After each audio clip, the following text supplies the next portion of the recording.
Pour ceux qui nous ont rejoints ou ceux qui sont restés, on va passer à une nouvelle session sur les Bright Days avec Briou, qui est une session qui est dédiée aux technologies innovantes en cancérologie. Et ces sessions seront divisées en deux parties. Donc celle d'aujourd'hui, c'est un symposium de la société Bionanogenomics et celle de demain de la société Miltenyi. Et elles seront partagées en deux parties. Une première partie, donc une présentation globale de la technologie, et une deuxième, on a le plaisir, en fin de journée aujourd'hui, de recevoir Monsieur Yann Ferré du CHU d'Amiens, qui nous parlera un peu de la technologie, mais dans la vraie vie, appliquée donc aux recherches ou aux laboratoires. Et j'espère qu'on aura beaucoup de questions donc, pour animer les discussions qui suivront. Je vais laisser la parole tout d'abord à la société Bionanogenomics. Merci beaucoup, ravi d'être ici. Alors, merci. Donc, je suis Yannick Delpuch, je suis le responsable des affaires scientifiques à Bionano et nous sommes la compagnie qui développe et distribue la technologie de cartographie optique qui permet la détection simple, automatique et sur génome entier des variantes de structure et notamment dans les génomes complexes. Et je suis très heureux aujourd'hui d'avoir avec moi Yann Ferré qui va présenter les résultats de son étude pilote sur des LAL, une étude en aveugle comparative entre Bionano et la cytogénétique classique. Mais avant ça, on s'est concerté pour que je fasse une petite introduction technique pour vous présenter la technologie en elle-même. Donc c'est une technologie qui résonne beaucoup parmi les cytogénéticiens parce que, contrairement au NGS, on va directement visualiser des molécules d'ADN qui seront très peu modifiées. On va juste les marquer comme vous le feriez avec du karyotypage, donc un marquage de ces molécules d'ADN et une visualisation directe. Et à la différence du NGS, donc on n'est pas soumis au même biais, notamment on a cette possibilité de détecter ces variantes de structure dans des régions complexes, et notamment des régions répétées, ce qui est plutôt bien, parce que le génome humain est aux 2/3 composé de séquences répétitives qui vont composer un obstacle majeur pour les technologies NGS, où les reads ne vont pas pouvoir être réalignés dans ces régions-là, et donc les variantes de structure seront, dans l'immense majorité, soit manquées, soit associées à des faux positifs. Donc, Bionano n'est pas du tout basé sur le séquençage. On va directement visualiser de très longues molécules d'ADN. Vous allez voir que la taille fait ici une différence majeure. Donc ces molécules d'ADN vont être marquées et étirées, donc c'est ce que vous avez sur la partie gauche de l'écran, dans des nanocanaux qui vont permettre donc de linéariser, d'étirer ces molécules d'ADN de manière uniforme, et ensuite scanner par le scanner, le Saphir, et donner donc les images brutes que vous avez sur la partie droite de l'écran, donc composées de ce contre-marquage en bleu et des petites marques d'ADN apposées sur des motifs spécifiques en vert. Donc relativement similaire à ce que vous pourriez avoir du G-banding, mais avec une résolution extrêmement supérieure. Donc on produit toute la suite technologique pour effectuer ce protocole, donc le scanner qui va prendre les images, mais aussi les puces sur lesquelles vont être gravés ces nanocanaux qui vont permettre de linéariser et d'étirer cet ADN.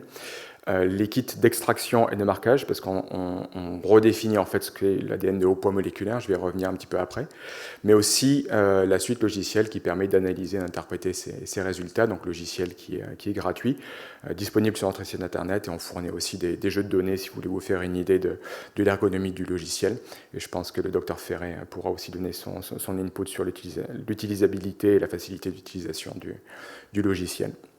Mais d'abord, je vais passer quelques minutes et quelques slides pour vous présenter le protocole qui est relativement simple. Il démarre avec une extraction ADN pour obtenir alors, on parlait de très haut poids moléculaire, mais vu que c'est quelque chose qui est utilisé pour du long read sequencing qui fait que quelques dizaines de kb, on va parler de ultra haut poids moléculaire. Donc on a un kit spécifique qui a été développé pour effectuer cette extraction, qui marche en suspension très simplement. Donc on va avoir une lyse cellulaire, l'ADN est relâché en suspension, et on vient avec un disque paramagnétique qui va venir capter cet ADN et le protéger au niveau d'une résine qui est posée sur ce disque, le protéger de tout stress mécanique. Et donc vous avez deux étapes de rinçage, une élution, et vous avez un ADN de très haut poids moléculaire. Donc c'est relativement rapide, parfaitement automatisable, assez frugal en termes de matériel. Donc on a travaillé à partir de 650 microlitres de sang ou d'aspirate moelle. Aucun problème pour travailler à partir de tissus congelés. Donc on fait frais congelés. 1,5 million de cellules. On travaille aussi à partir de tissus cohésifs, donc à partir de 10 mg. Le FFPE n'est juste pas assez bon pour marcher sur notre technologie, parce que l'ADN va être dégradé par les liquides de fixation. Et donc on vient à la différence de taille avec les technologies de séquençage, c'est que le N50, donc la taille médiane des molécules que l'on va imager sur notre scanner, va être au-delà de 400 kb, alors que vous allez avoir quelques dizaines de kb pour le long read sequencing. Et cette taille va vraiment jouer un rôle déterminant pour la reconstitution de séquences complexes, donc soit des réarrangements complexes, soit passer au-delà de séquences répétées qui peuvent être donc un obstacle majeur pour toutes les technologies de séquençage, qu'elles soient short read ou long read sequencing. Vous voyez aussi, là, vous pouvez apprécier la proportion de cellules, la proportion de molécules au-delà de la mégabase. Donc c'est bien d'avoir un read au-delà de la mégabase quand on fait du long read sequencing, mais ça va être déterminant, notamment dans les thématiques de cancer, d'avoir une couverture suffisante dans ces ordres de grandeur pour pouvoir vraiment être déterminant. Donc la deuxième étape va être un marquage direct de l'ADN. Il y a un petit problème sur les polices, je suis désolé, mais qui va être effectué par une enzyme. Donc ça va être très simple. On va avoir un contre-marquage de l'ADN par un intercalant de l'ADN très similaire au yo-yo et une marque, un fluorophore vert qui va être apposé par une enzyme qui va détecter un motif de 6 paires de bases qu'on retrouve en moyenne tous les 5 kb. Qui est distribué partout sur le génome à l'exception des centromères et de certaines régions péricentromériques qui sont les dernières boîtes noires du génome. Et en fait, ce patron, même s'il est retrouvé en moyenne tous les 5 kb, il est spécifique pour chaque région génomique. Donc en fait, en se basant sur ce patron qui va être apposé par cette enzyme, on va pouvoir à chaque fois retracer la provenance de cette molécule dans le génome. Et je tiens à préciser que cette enzyme est non coupante, ce qui permet de préserver la taille de ce très haut point moléculaire. Cet ADN, comme je l'ai dit, va être ensuite linéarisé et tiré dans des nanocanaux pour donner donc ces images brutes que vous avez ici, avec donc en haut vous avez là en microscopie électronique les nanocanaux. Dans le panel du bas vous pouvez apprécier donc en bleu les molécules d'ADN qui sont contremarquées avec cet intercalant et ces petits points verts qui sont en fait le patron unique qui est apposé par cette enzyme et similaire à ce que vous pourriez avoir d'easy banding mais avec une résolution bien supérieure. Vous allez pouvoir retracer à chaque fois la provenance de cette molécule dans le génome et bien sûr transposer toute l'information le contenu génique, la présence des séquences régulatrices, etc. Donc cet ADN, il n'est pas immobilisé dans ces nanocanaux, il va être passé à travers des cycles d'électrophorèse. Et donc ça vous permet, en fonction du nombre de cycles que vous voulez faire, d'atteindre des très hautes couvertures. Donc on peut acquérir jusqu'à 5 térapaires de base par échantillon. Vous avez en haut le détail d'une puce avec donc, ce qu'on appelle 3 flow cells, chaque flow cell pour un échantillon. Et vous pouvez donc faire une acquisition n'importe où entre 100x et 1600x de couverture, juste en fonction du temps d'acquisition et pour exactement le même prix. Donc, ce qui est très important pour des tissus très hétérogènes, pour atteindre des fractions alléliques très basses. Donc aujourd'hui, on peut atteindre jusqu'à 1% de fraction allélique à ces couvertures. Cet ADN, ensuite, il va être réaligné. Donc c'est un alignement qui se fait de novo, parce qu'on ne veut pas forcer l'alignement par rapport à une référence qui ne ferait pas de sens si votre ADN est trop remanié, comme dans une thématique de cancer. Et on va simplement se baser sur le patron de ces marques apposées par cette enzyme, donc ici ces marques vertes. On va réaligner les molécules 2 à 2, et le consensus de cet alignement va donner ce qu'on appelle une carte optique. Donc carte optique qui peut atteindre la taille d'un bras chromosomique. Et donc séparés par les centromères, parce que comme je vous le disais, les centromères ne sont pas marqués. Donc on va pouvoir, de cette manière, par cet alignement, générer ces cartes optiques, et ces cartes vont être comparées à soit une carte de référence, donc ça peut être un tissu adjacent sain versus la tumeur, ça peut être directement une analyse trio. Vous n'avez pas besoin de faire tourner un contrôle à chaque fois. Vous pouvez aussi importer HG19, HG38 ou le génome de référence de votre choix, notamment pour les populations nordiques qui aiment travailler avec leur propre génome de référence. Et in silico, on va les placer ces marqueurs et vous pouvez utiliser ça comme référence. Et en fait, on va représenter ici, dans les prochaines slides, les échantillons en bleu, la séquence de référence, la carte de référence pardon, en vert, et c'est la comparaison de ces cartes avec ici une différence observée entre la référence et l'échantillon qui va permettre d'identifier des déviations qui sont indicatrices de la présence d'un variant de structure. Donc, par l'alignement de ces cartes, je tiens à préciser que le minuteur ne marche pas, j'ai bien 10 minutes. Par l'alignement de ces cartes, on va pouvoir détecter, et ça c'est important, de manière automatique et sur génome entier, tous les variants de structure à partir de 500 paires de bases et au-delà. Donc par comparaison, ici vous avez insertion, délétion et détection d'expansion de repeat. Donc pour les expansions de repeat, on n'a pas besoin d'avoir l'unité répétée qui va être marquée par l'enzyme. On peut juste mesurer une différence de distance entre les marqueurs flanquants. Donc on a beaucoup d'exemples sur C9 ou RF72 ou d'autres loci comme ça qui sont soumis à des expansions. Donc je vous invite à aller sur notre site internet pour voir les webinaires qui présentent ces résultats. Mais vous allez aussi voir des duplications en tandem, donc où le motif que vous avez dans la partie sur la référence, la carte verte est dupliquée dans la partie bleue. Translocation lorsque la carte s'aligne sur 2 régions chromosomiques différentes, ou des inversions lorsque ce patron est inversé. La différence majeure qu'on va avoir avec des technologies de séquençage, et notamment des technologies long read, ça va être la possibilité d'aller à des fractions alléliques très faibles en augmentant la couverture. Donc on peut aujourd'hui monter à 1200x de couverture effective pour atteindre des fractions alléliques aussi faibles que 1%, avec une sensibilité de au-delà 90% pour détecter tous les types de variants de structure. Donc ces résultats vont être montrés, alors j'ai un petit problème sur les cartes, dans notre logiciel qui s'appelle Access. Donc vous avez ici une vue pour le Whole Genome CNV, donc qui va vous montrer les altérations du nombre de copies sur le génome entier, donc très similaire à ce que vous observeriez, à ce que vous verriez avec des technologies de RSCGH. Mais ceci est associé aussi avec une représentation sous forme de circosplot. Vous allez avoir des cercles concentriques, on va commencer avec les cercles extérieurs, vous allez avoir toutes les cytobandes, ensuite 4 cercles concentriques pour les insertions, délétions, duplications et inversions, un compteur de nombre de copies pour détecter les altérations de nombre de copies, et les translocations au centre. Et lorsque vous allez cliquer sur un événement, donc ici une translocation, vous allez avoir le détail de la carte qui va s'ouvrir, qui va vous montrer les points de cassure et les gènes associés.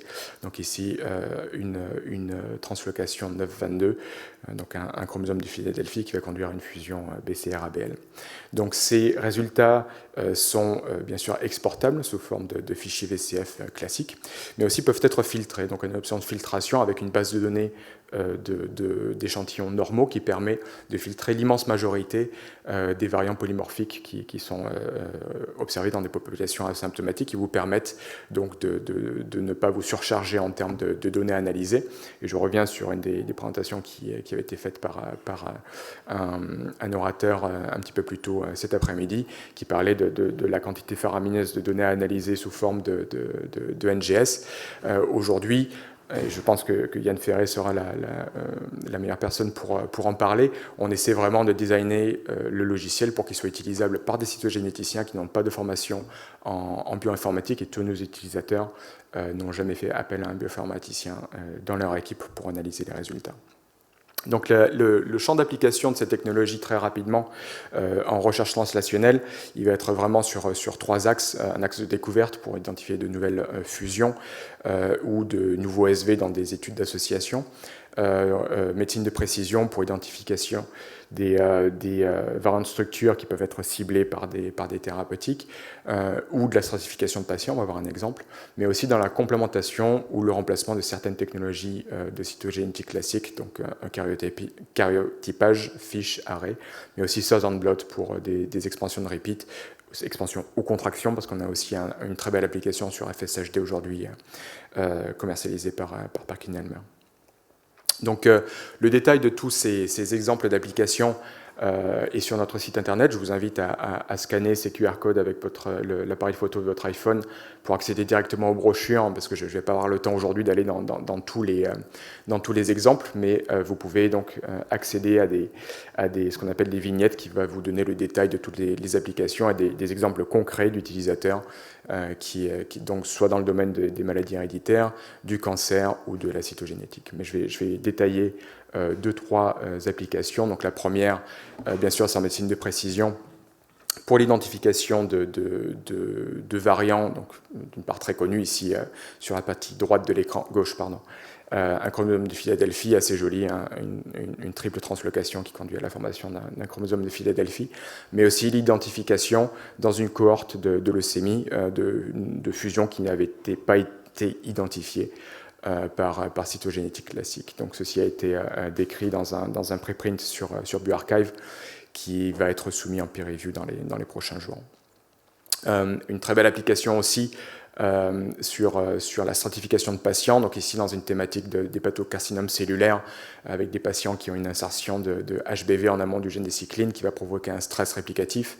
Et identifier une signature mutationnelle est très complexe par NGS, elle nécessite la convergence de plusieurs pipelines d'analyse et beaucoup de compétences de la part des bioinformaticiens. Et cette équipe de recherche au Centre de recherche des Cordeliers à Paris, en utilisant simplement les résultats bruts de Bionano, donc les circosplots directement fournis automatiquement par le logiciel, permettait de séparer ces patients en fonction de la présence ou non d'un stress réplicatif. Donc très intéressant si on pense à la thématique de BRCA/NES ou de HRD dans le cancer du sein. Aussi une thématique qui est aujourd'hui très intéressante, et ça va être l'édition du génome et le contrôle de qualité. Donc ici, on peut imaginer en termes de CAR-T-cell, c'était l'objet d'une question un petit peu plus tôt. La très haute couverture et l'analyse automatique sur génome entier permet de combler un vide technologique qui existait jusqu'à présent, c'est-à-dire à très haute couverture, la détection automatique d'événements non souhaités suivant une édition du génome. Donc le plus haut on soit monté aujourd'hui, c'est 3000X en combinant des flow cells.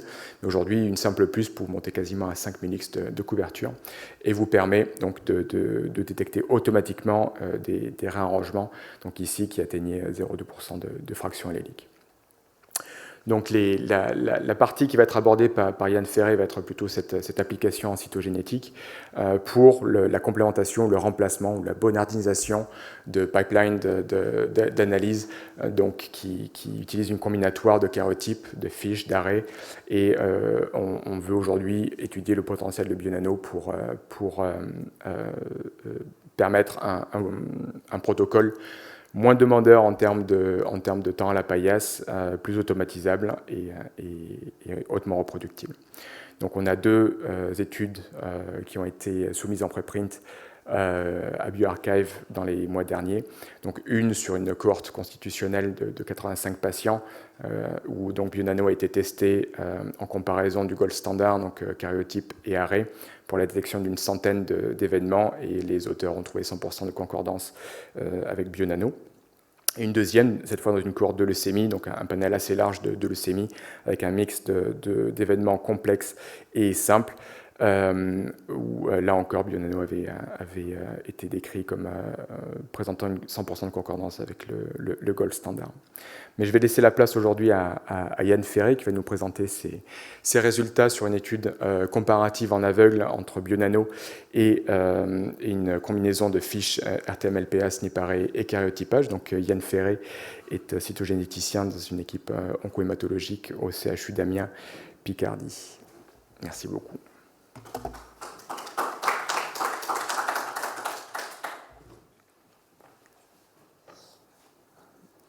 Bonjour à tous, bonjour aux quelques-uns présents.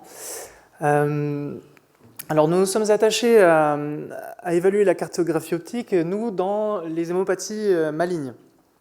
Et pour ce faire, nous avons comparé 10 leucémies aiguës myéloïdes analysées en mapping optique par la technologie Bionano et versus les techniques de référence à notre disposition, karyotype, fiche RTMLPA et SNIPARE. Donc, cette étude a été réalisée à Amiens et en collaboration avec nos camarades et amis lillois.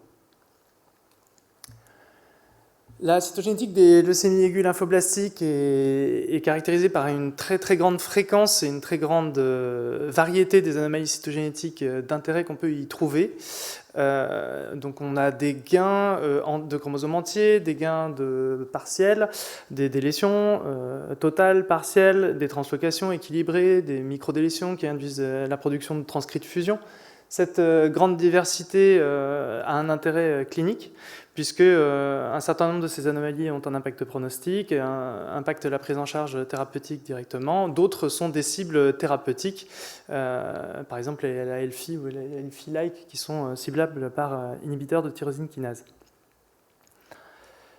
Cette diversité génétique est explorée habituellement en routine clinique par une combinaison de technologies différentes, le karyotype, qui est souvent pris en échec malheureusement dans les LAL du fait du faible index prolifératif des lymphoblastes, la FISH, analyse ciblée, la CGH ou la SNIPARE, qui sont des technologies pangénomiques, certes résolutives, mais qui ne décèlent pas les remaniements malheureusement équilibrés. Et puis des techniques de recherche de transcrits de fusion, en l'occurrence la RTMLPA dans notre cas, une technologie très multiplexée avec plus de 300 transcrits potentiellement décelés, mais qui reste ciblée. Il faut qu'il y ait un transcrit, il faut que le point de cassure soit précis et documenté. Les points de cassure réguliers ne sont pas décelés. La combinaison de toutes ces technologies est évidemment laborieuse, a un coût, et tous les cytogénéticiens et molécularistes de nos jours se posent la question de trouver la technologie qui pourrait remplacer, faire du tout en un. Notre étude était vraiment une étude de vraie vie, c'est-à-dire que nous voulions à la fois évaluer les performances analytiques de la technologie, toutes les anomalies sont-elles détectées par la technique, mais également les outils informatiques et de traitement, de filtration de ces données. Autrement dit, un opérateur lambda dans un laboratoire est-il capable de retrouver toutes les anomalies d'intérêt et seulement les anomalies d'intérêt sans être pollué par un bruit de fond monumental. Pour ce faire, nous avons fait une analyse rétrospective de LAL qui avait préalablement été typée génétiquement assez largement, je l'ai dit en karyotype FISH, SNIPARE et RTMLPA, sélectionné soigneusement pour créer un panel représentatif des anomalies majeures d'intérêt qu'on peut rencontrer dans les LAL. Ensuite, ces données de mapping optique étaient interprétées indépendamment par 2 opérateurs aveugles, bien sûr. Je passe les détails des analyses complémentaires. Donc 10 LAL ont été inclus, 4 LALB et 6 LALT. Les techniques de référence ont été réalisées à Amiens pour certaines et pour d'autres à Lille. Le mapping optique a été réalisé sur la plateforme INRA de Clermont-Ferrand. Et l'analyse a été réalisée à partir de culot-DMSO, de moelle osseuse, et le pipeline utilisé était le Rare Variant Pipeline. Les opérateurs aveugles, ça a son importance. L'un était interne en cytogénétique, aucune expérience ni en bioinformatique ni en bionano, enfin en optical mapping, l'analyse de ces données lui était totalement étrangère au début du projet. Et puis une ingénieure de bionano. Et donc cette personne était formée évidemment à la technique, mais n'avait aucune connaissance, à l'inverse, de la génétique des hémopathies malignes et des LAL. L'idée était aussi de voir s'il pouvait y avoir un biais lié à la compétence ou à la formation des opérateurs. Au niveau de la sélection des anomalies considérées d'intérêt dans les LAL, nous avons créé une liste de gènes, près de 200 gènes considérés potentiellement d'intérêt, on a fait large, et puis les anomalies en SNIPARE étaient sélectionnées à partir de 20 kb, et elles étaient gardées si l'anomalie touchait l'un de ces gènes d'intérêt ou était d'une taille supérieure à 20 mégabase. Toutes les anomalies décelées par les autres techniques que la SNIPARE étaient conservées, et pour l'optical mapping, nous avons utilisé des critères analogues que je ne vais pas détaillés, mais des critères prédéfinis de filtration. Alors, je vais passer rapidement là-dessus pour pouvoir vous parler des résultats. Alors, très rapidement, sans rentrer dans le détail, regardons directement la ligne bleue. 80 anomalies remplissait les critères de sélection, d'inclusion, étaient considérés comme ayant dû être mentionnés sur un compte-rendu au terme des analyses de techniques de référence. Pour l'analyse Bionano, un mot sur les données de qualité, notamment la couverture moyenne qui était à 339x, ce qui est quand même donc ce qui était satisfaisant pour l'objectif à 300x. En mapping optique, donc en sortie de filtre, donc des filtres prédéfinis tels que prédéfinis précédemment, on avait 948 anomalies, ensuite filtrées par nos opérateurs par voie informatique manuelle mixée, pour arriver à la fin, pour l'opérateur 1 à 91 anomalies retenues et 90 pour l'opérateur 2, ce sont les chiffres jaunes que vous avez en bas de page. Alors 80 versus 90 ou 91, levons l'aveugle. Et en débriefant tout ça, on trouve 73 ou 72 pour l'un des opérateurs anomalies décelées à la fois par les techniques de référence et par le mapping optique. 7 à 8 anomalies ratées entre guillemets par le mapping optique, en tout cas décelées par les autres technologies. Et puis 18 anomalies considérées comme nouvelles. Et nous allons détailler tout cela.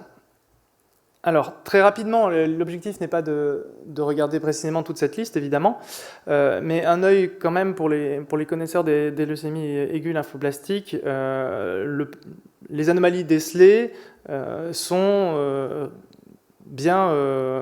correspondent bien à la diversité des anomalies d'intérêt, et notamment toutes les grandes anomalies à ne surtout pas rater, IKZF1, délétion d'IKZF1, PAX5, PTEN, ERG, VXW7 pour les LALT.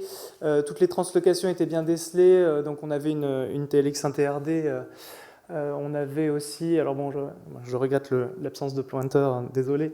Alors je vais vous dire, oui, au niveau des translocations, on avait une PICAL MLT10, un remaniement de MLL, deux translocations Becerra-Belson, toutes ces anomalies étaient correctement décelées.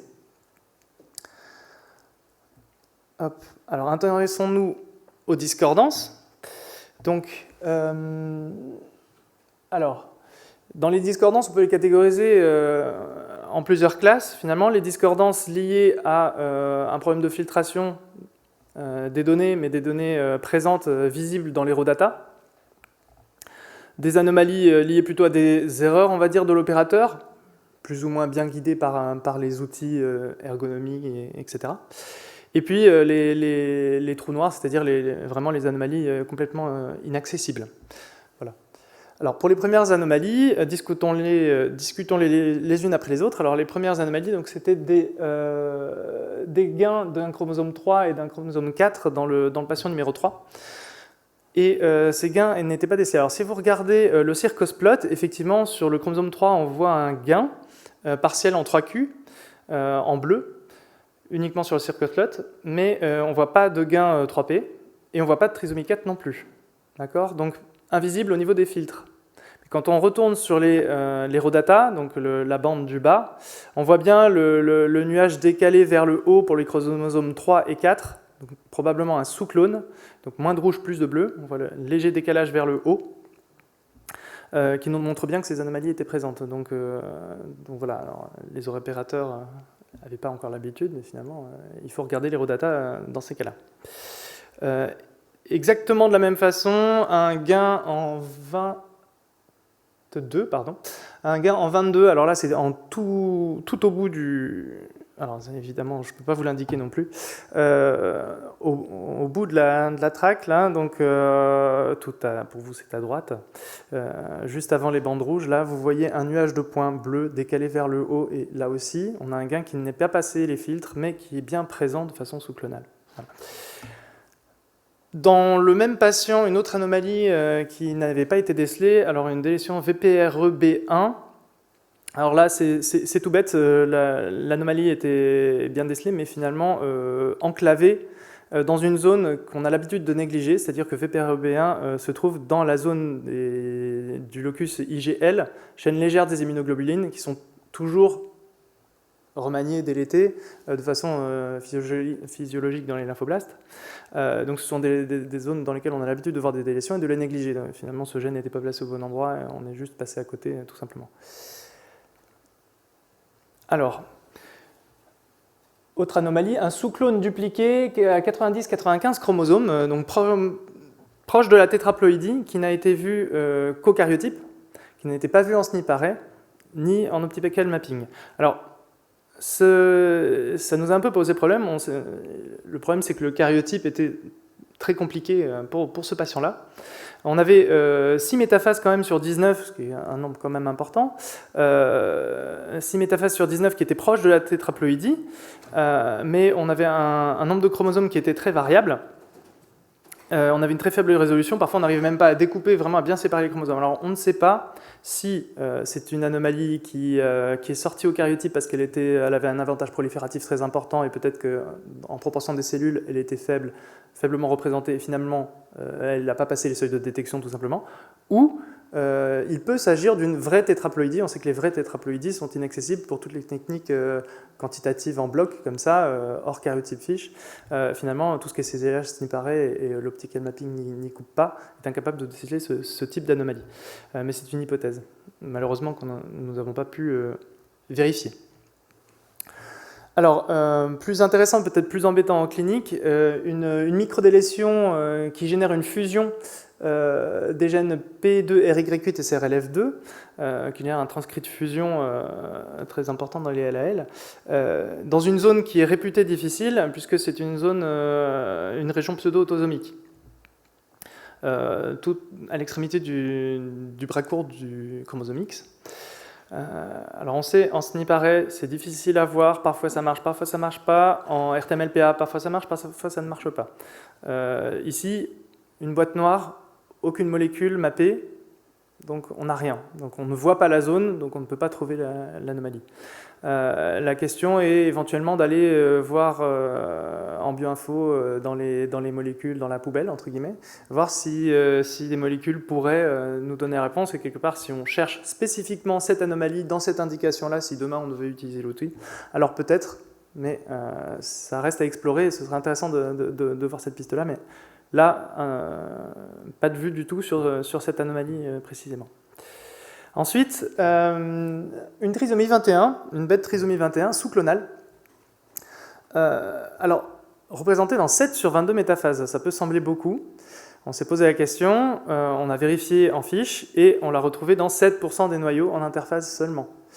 Cela veut dire que probablement il y avait un avantage prolifératif des cellules qui possédaient cette trisomie, et donc une surreprésentation au niveau métaphase par rapport à la quantité de cellules réelles possédant l'anomalie, 7% et 7% en CNV-Tool pour parler des deux algorithmes utilisés par le Bionano. Pour le CNV-Tool, ce n'est pas suffisant, puisqu'il faudrait au moins 10% pour pouvoir visualiser l'anomalie. Intéressons-nous maintenant aux anomalies que nous avons, nouvelles anomalies entre guillemets, en tout cas non décelées au préalable. Alors, sans rentrer dans le détail, on va parler directement des plus intéressantes. Alors, nouvelles sans être nouvelles, ce sont des translocations, enfin les plus intéressantes, je vais cibler sur ces trois-là. LMO2 TCR alpha, TCR bétamique, et IGH, CE-BPB. Donc, ce sont des anomalies bien connues et bien décrites dans les leucémies aiguës lymphoblastiques. Ce sont des anomalies qui ont des points de cassure variables, et donc non décelables et qui ne génèrent pas de transcrit de fusion de toute façon, donc non décelables en RTMLPA. Potentiellement décelables en fiche, mais sur des sondes rares et non réalisées en routine. D'accord ? Et en l'occurrence, les fiches pour ces remaniements-là n'avaient pas été réalisées. Alors, intéressons-nous à ces translocations, et notamment la première, LMO2 TCR alpha. Alors, cette translocation a été trouvée chez le patient 1, et ce patient 1, il avait déjà, donc là, on parle d'une 11-14, LMO2 TCR alpha, mais il avait déjà une 10-14 TLX1 TCR alpha. D'accord ? Donc, vous voyez les deux lignes rouges, là, qui relient à la fois le 14, donc TCR alpha au même endroit, et puis, respectivement, chromosome 10 et 11, donc TLX1, et LMO2. D'accord ? Donc, deux translocations chez le même patient. l'une qui avait bien été décelée et décrite en fiche, et l'autre qui était passée totalement inaperçue. Et si on regarde de plus près les molécules, alors là c'est là, il va falloir s'accrocher un petit peu. Alors, en haut, nous avons les deux dérivés de la 10-14, donc TLX1, TRD. En bas, nous avons les deux dérivés de la translocation LMO2, TCR-alpha. TLX1 et LMO2 sont respectivement indiqués sur la map, et en bas de chaque map, les longues bandes bleues que vous voyez, c'est TCR-alpha. D'accord ? Si on regarde précisément les points de cassure, donc on s'attend à trouver une translocation, les deux dérivés avec le même point de cassure sur les deux gènes, et puis la deuxième translocation avec ces deux points de cassure. Là, ça ne colle pas. Si vous regardez le point de cassure sur la première map de TCR-alpha, donc la longue bande bleue, on est à droite de la bande bleue, ben, ça ne colle qu'avec le dernier dérivé, celui qui est avec LMO2. Et à l'inverse, on a un deuxième point de cassure au milieu de TCR-alpha, qui concerne cette fois-ci un dérivé TLX1 et l'autre dérivé LMO2. Alors si on reprend, finalement, on se dit que ce n'est pas deux translocations indépendantes, c'est un seul événement qui a mixé tout ça.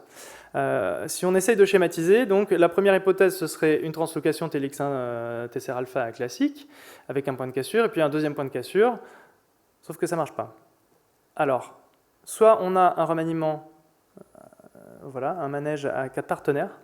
Alors, la seule question à laquelle on ne peut pas vraiment répondre, c'est les deux chromosomes 14 sont-ils impliqués? Donc, soit un remaniement à 4 partenaires en une fois, soit sur un seul chromosome 14, remanié 2 fois. Donc, ça ferait une sorte d'insertion. Voilà. Donc, vous voyez le type d'anomalie qu'on peut commencer à décrypter avec des technologies comme celle-là et qu'on ne peut pas tellement faire par d'autres moyens, en tout cas pas de façon simple. Autre anomalie, chez le patient numéro 2, TCR bêta-MYC. Alors là, très intéressant aussi, en fait, c'est une translocation donc, que vous voyez entre le chromosome 7 et le chromosome 8.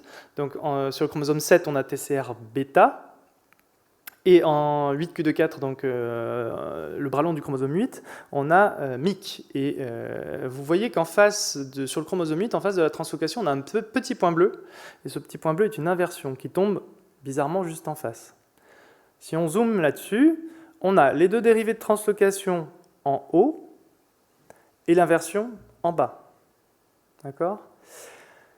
Et en fait, si on regarde bien, on a MYC qui est un tout petit point bleu à droite, et puis un gène qui répond au doux nom de LOC 72 76 77,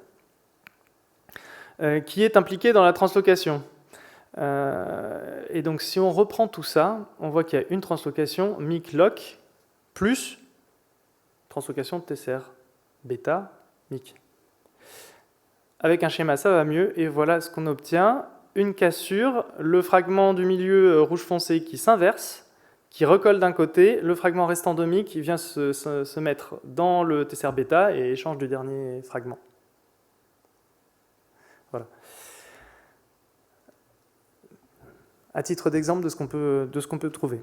Alors, on a deux autres translocations qui ont été retrouvées. Alors, un seul des deux dérivés à chaque fois, donc c'est moins évident pour raisonner. Et puis, il faudrait les contrôler en biologie moléculaire, donc ça va prendre plus de temps, donc on n'en est pas encore là.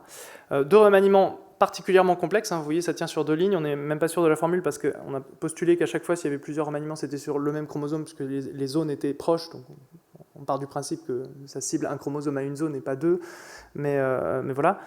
Donc compliqué à élucider. Et puis 6 délétions, 3 gains, une insertion, dont 4 tout de même supérieurs à 1 mégabase, qui aurait dû être vu en SNP array. On se pose la question de revenir au data brut de la SNP. On n'a pas encore pu regarder tout ça, donc à suivre. Alors, je passe un certain nombre de choses. Si je voulais parler de ça, on a eu une contamination. Alors, venant d'Amiens, de Clermont, ça j'en sais rien, ce qui s'est passé, mais toujours est-il qu'il y a un fifrelin de l'échantillon 4 qui est tombé dans l'échantillon 7. On l'a vu parce que si vous regardez les circosplots, il y a 17 anomalies qu'on retrouve chez les 2 patients.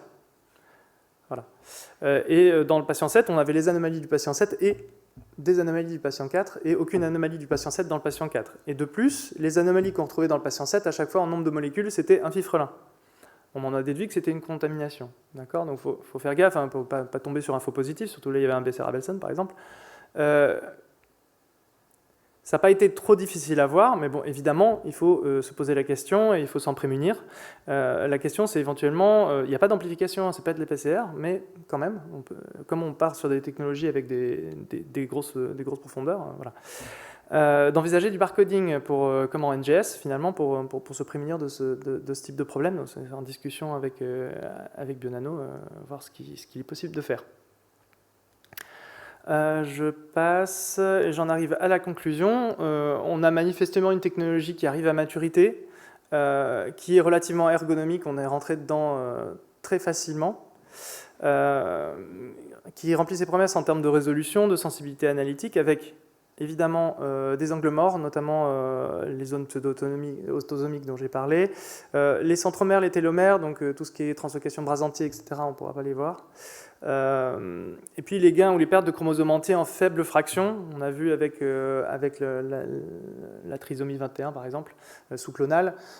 Si on se projette par exemple demain sur des syndromes myélodysplasiques ou des choses comme ça, bah, peut-être la petite trisomie 8 sur une suspicion de SMD, voilà, ça on peut peut-être le rater, mais sur des LA au diagnostic, on voit tout ça rend des services potentiels immenses, évidemment. Le petit problème de contamination à vérifier, puis une applicabilité. Donc en routine diagnostique, ben, peut-être que ça pourrait aller très vite. Maintenant, il faudrait peut-être faire des PHRC, des choses, et inclure beaucoup de patients pour monter des cohortes plus importantes, avoir un recul, et puis franchir l'étape rapidement. Et puis évidemment, en termes de recherche, on voit le potentiel pour trouver de nouveaux variants, résoudre des remaniements compliqués, etc. Voilà, je vous remercie pour votre attention et puis je remercie toutes les personnes qui ont pu participer à ce projet.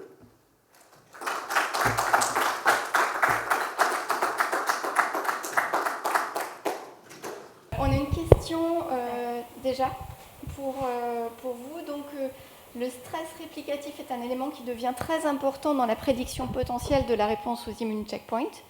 Est-ce que la technologie permet de le faire comme permet de le faire le moléculaire combing, selon un certain nombre de publications récentes? Donc je vais répondre à celle-là.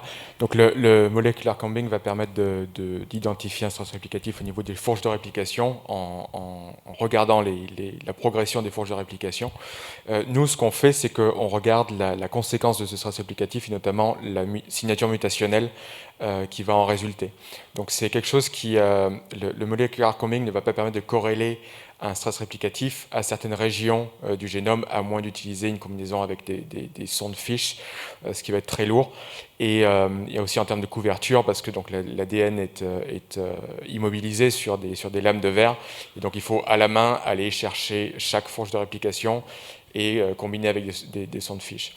Nous, l'approche que l'on a utilisée ici, que le Centre de recherche des Cordeliers a utilisé ici, permet de regarder ces signatures mutationnelles, donc, comme je l'ai dit, qui vont être la conséquence de ce stress réplicatif, qui vont être associés à un très grand nombre de translocations, et notamment certains événements avec des translocations et des petites inversions qui vont être caractéristiques de cette insertion HPV dans l'hépatocarcinome cellulaire.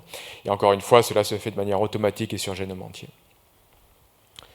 Oui, c'est vrai que pour en revenir à ce qui vient de nous être très bien présenté d'ailleurs, je trouve que ce potentiel de découverte de nouvelles translocations, de nouveaux remaniements est quand même assez important, parce que c'est vrai que les outils dont on dispose pour l'instant ne nous le permettent pas, ou en tout cas pas de façon très conclusive. On ne va pas réaliser des fiches avec toutes les sondes existantes ou d'autres technologies, et de toute façon, en NGS, les fragments sont tellement petits que beaucoup plus petit que ce qui est utilisé en bionano, et du coup on perd ce potentiel de découverte en fait de nouveaux remaniements. Donc je ne sais pas si vous avez beaucoup d'autres études qui montrent justement ces nouveaux remaniements, ces nouvelles associations en fait qui sont possibles que par cette technologie de long grid ou de longs fragments. Je vais peut-être débuter avec l'étude de Nijmegen dirigée par Alex Heuschen qui montre donc l'identification de 19 nouvelles fusions qui n'avaient pas été identifiées par cytogénétique classique, mais j'aimerais bien que le docteur Ferré discute ces résultats et peut-être aussi fasse l'emphase sur l'utilisation qu'il a eue du bedfile pour l'ergonomie du bedfile pour l'identification de loci qui sont classiquement impliqués dans un type ou un autre de leucémie.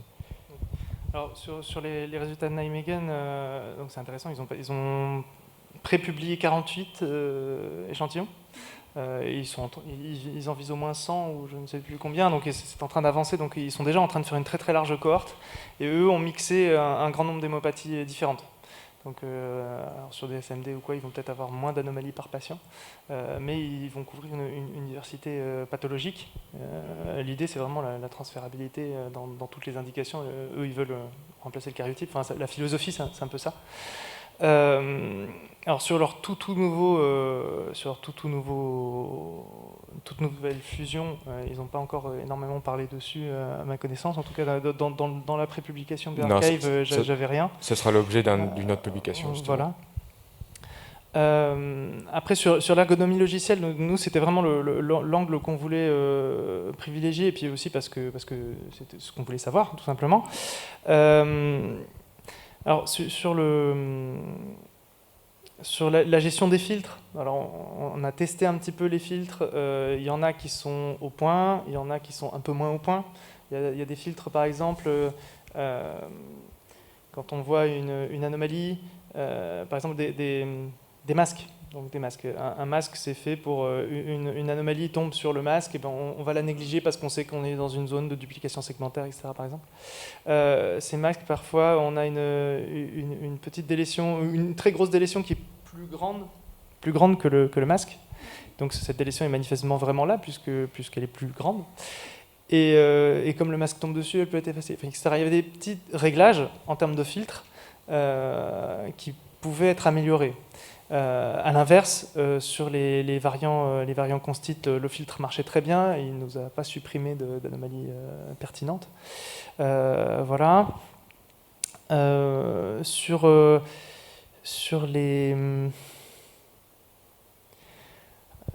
la capacité à utiliser, alors sur le bed file, nous, à titre personnel, on s'en est servi à la fin sur le CNV Tool, parce que le CNV Tool est en cours de maturation, c'est-à-dire qu'en fait, quand on extrait les datas avec le CNV Tool, on n'a pas les noms des gènes. Donc ça, c'est très compliqué, évidemment. Pour analyser, ça complique énormément. Alors qu'en SV Tool, on a tous les noms des gènes impliqués, et alors, bon, en bricolant des tableaux Excel avec des formules, on arrive à dire, si le nom du gène est dans la case, alors du coup, on dit, poup, un petit truc, et puis ensuite, on va vérifier. Voilà. C'est un peu notre approche, et c'est très artisanal, mais finalement, en étant juste un peu bricoleur sur Excel, ce qui est largement à notre portée, c'est pas de la bioinformatique, hein, je tiens à le dire, on arrive à retrouver ces petits très facilement.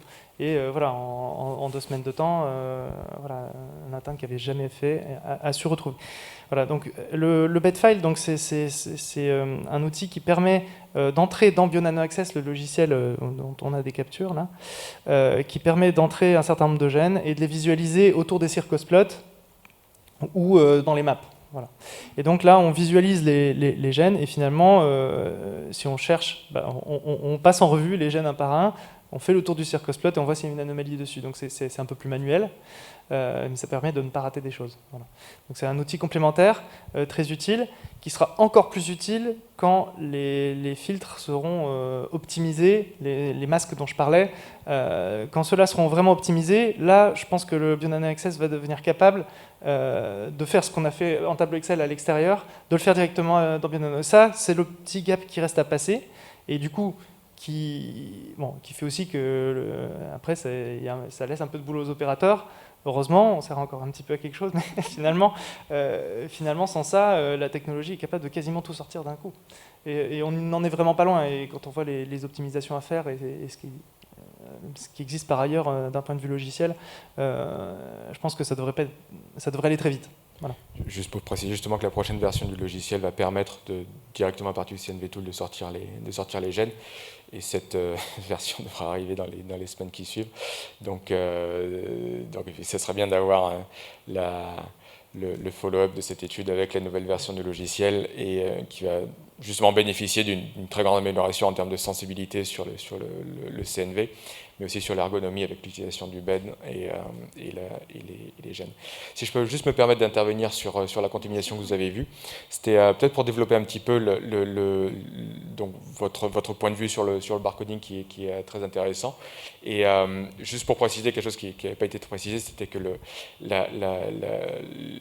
l'étude, en fait, le process de ces échantillons a été fait chez un prestataire de service qui n'était pas certifié pour la clinique. Donc effectivement, ça ramène à cette question des EQA, des External Quality Assessment, avec la manipulation de matériaux biologiques, de rendu des résultats, de traçabilité des échantillons, qui est justement une des raisons pour laquelle il y a autant d'intérêt pour Bionano, pour avoir un workflow beaucoup plus linéaire.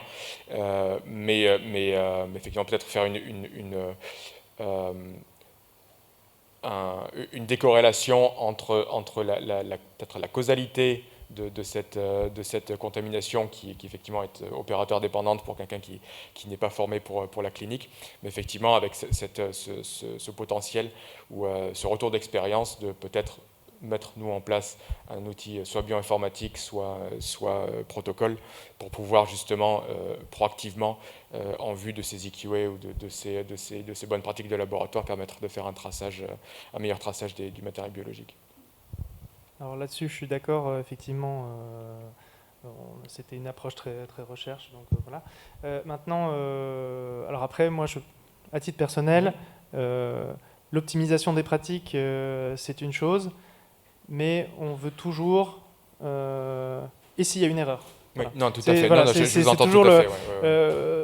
Il y a toujours des gens qui techniquent manuellement et même avec les précautions d'usage, etc. Alors je suis d'accord, hein, le risque et la fréquence de ce genre de contamination serait évidemment réduit, mais la philosophie globale en routine diagnostique, c'est toujours d'éviter le problème avant qu'il ne se produise. Donc voilà.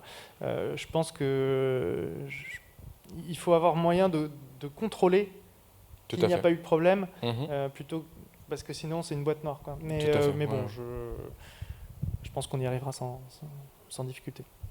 Oui, c'est vrai que l'idée des barcodes, d'identification un peu plus précise, est intéressante et sera requise en fait pour une application peut-être plus large en diagnostic ou autre. Si on a le temps, j'avais une... Non, on n'a pas le temps ? Bon, tant pis, on va poursuivre alors, après. En tout cas, je vous remercie vraiment pour la présentation et puis votre temps. Et voilà, s'il y a d'autres questions pour Bionano, je pense que toutes les informations et tous les contacts sont sur le petit livret qui vous a été remis. Donc n'hésitez pas à les contacter. Merci beaucoup. Ou sur le site internet. Merci beaucoup. Merci.